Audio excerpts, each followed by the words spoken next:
É Cuba, é Cuba. Então, por você ter o histórico de morar numa ditadura, eu acho que... E você vê que tá vendo as mesmas coisas acontecendo aqui.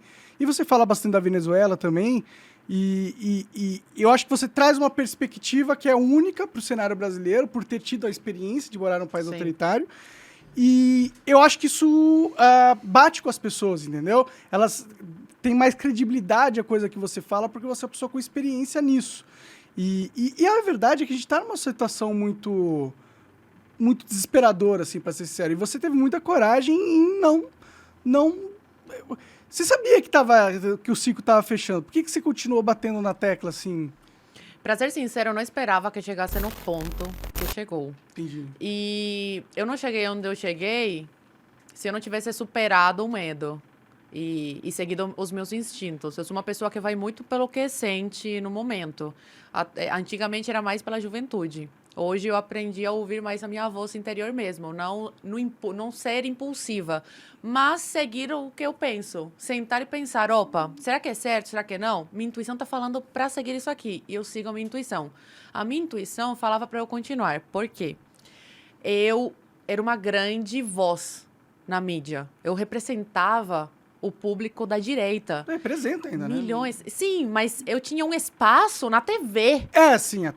Era uma audiência gigantesca. É rádio, TV, YouTube, e também no Spotify.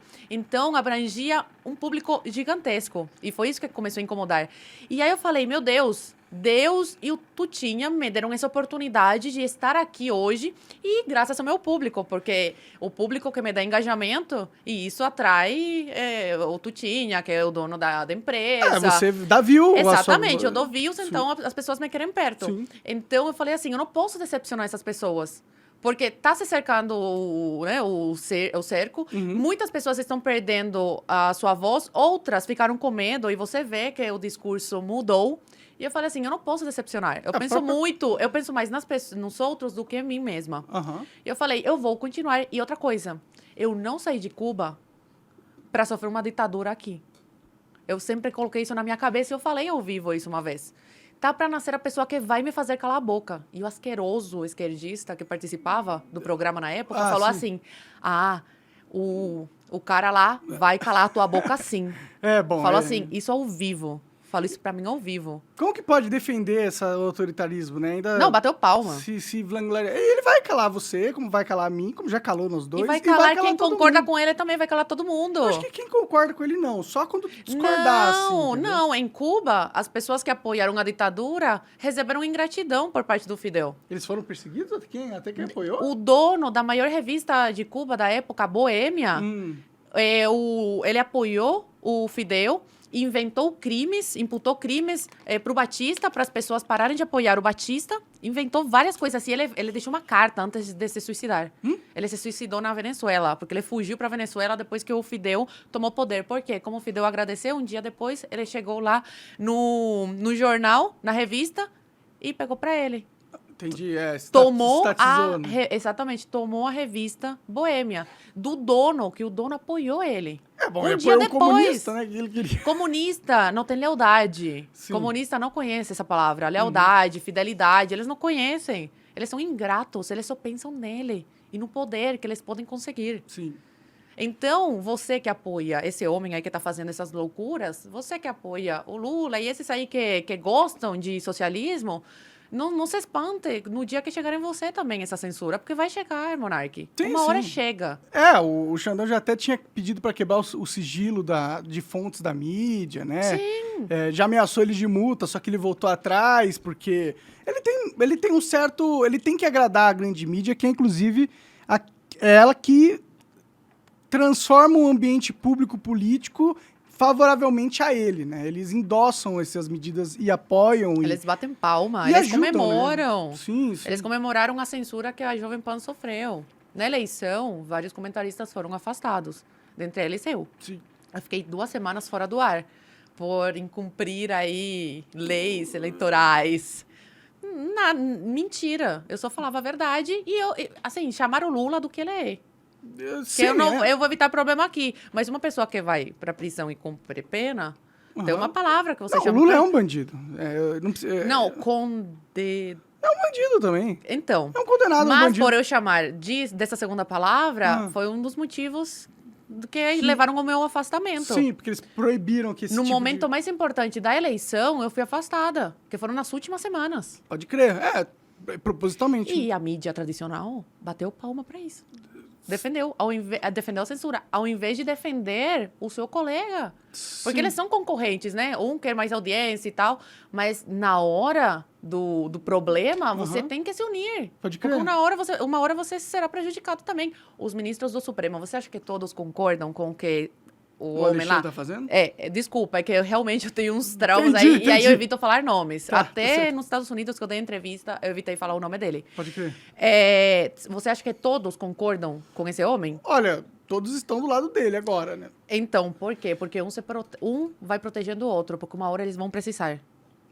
Ou para um voto, ou para algum problema que eles vão se meter. Assim, eles têm que se Te unir falo porque eu tô sempre em Brasília e escuto de fontes confiáveis. Um protege o outro. A mídia no Brasil deveria fazer a mesma coisa. Sim. E a gente que faz programa, né, online e tal, se você tiver com um problema e você não tiver errado, óbvio, eu vou te apoiar. Sim, sim. A Jovem Pan não estava errada. Não, a Jovem Pan não fez nada de Pelo errado. contrário, Sim. é a única que dava voz aos dois lados. Eles davam mais voz eles davam aos dois lados, pra ser sincero. Mas eles eram, na verdade, a TV que representava o lado da direita no Brasil, né? Que é necessário que haja. A direita precisa de uma TV pra ela, tá ligado? Olha, eu acho, e era uma crítica que eu tinha a eles, que eles colocavam inimigos para dentro. Porque esses esquerdistas que eles colocavam, em nome de não, tem que ter o contraponto, batiam palma e achavam normal a censura que a Jovem Pan estava sofrendo. Então, eles colocaram para dentro da sua casa inimigos.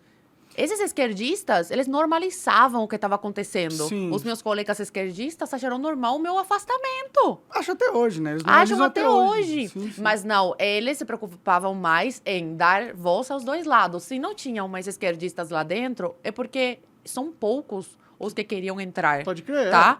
Eles procuravam. Se você era de esquerda e você era bom em debate e tal, eles te contratavam se você topasse. Só que nem todos topavam. Era muito difícil conseguir algum que quisesse se colocar nesse papel de ser o contraponto e oposição. Porque na época do Bolsonaro, os esquerdistas eram oposição. Agora a direita que é oposição a esse novo governo, né? Sim, sim, sim. É difícil nesse sentido, né? Eu acho que... Eles são conhecidos como uma rede bolsonarista de direita porque eles davam voz a pessoas da direita. Só por isso. Eles também batiam em várias narrativas de direita. Eu acho que tá certo deles fazerem isso. Tá? Eu não tô julgando eles por fazerem isso. Entendeu? É tipo a Fox News lá no Brasil, lá nos Estados Unidos.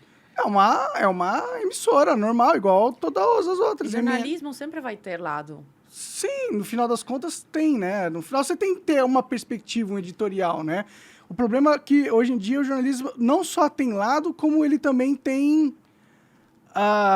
ele manipula, ele mente, né? Porque uma das coisas do jornalismo é a preocupação com a verdade. Sim. E quando você coloca a verdade de segundo plano e coloca a narrativa em primeiro plano, que é a que a maioria dos jornais estão fazendo hoje em dia, não importa... o problema não é que ele tem um viés. O problema é que ele tá mentindo para as pessoas, tentando manipular as pessoas. Esse é o problema da grande mídia atualmente, né? A diferença de jornalista para comentarista. O meu papel na Jovem Pan era comentar e ter um lado, porque comentarista pode ter o lado. Sim. Jornalista pode ter o seu lado político como todos têm. Não adianta falar, não, eu não tenho, eu sou isento. Não. Tanto direitista como esquerdista, que é jornalista, tem o seu lado. Isso é fato. Agora, na hora de eu sentar, tomar o meu belo café da manhã, eu não tô nem aí para a opinião do jornalista. Eu quero pegar um jornal e ler a notícia, a verdade dos fatos apenas. Eu não quero saber a opinião de jornalista. Sim. Hoje, jornalista se tornou um comentarista. Porque comenta o fato da própria opinião. Sendo que jornalista é para transmitir, né, a notícia. Eu acho que você está dando crédito demais para os jornalistas falando que eles se transformaram em comentaristas. Eu acho que, na verdade, eles se transformaram em propagandistas. Sim, boa. Eles usam a mídia como ferramenta de propaganda. Eles não é nem a opinião deles. Não é mais jornalismo. Não é nem a opinião deles. A opinião já está escrita. Sim. Tem a cartilha. O trabalho dele é encaixar a cartilha na matéria e aí sim avançar os interesses políticos da...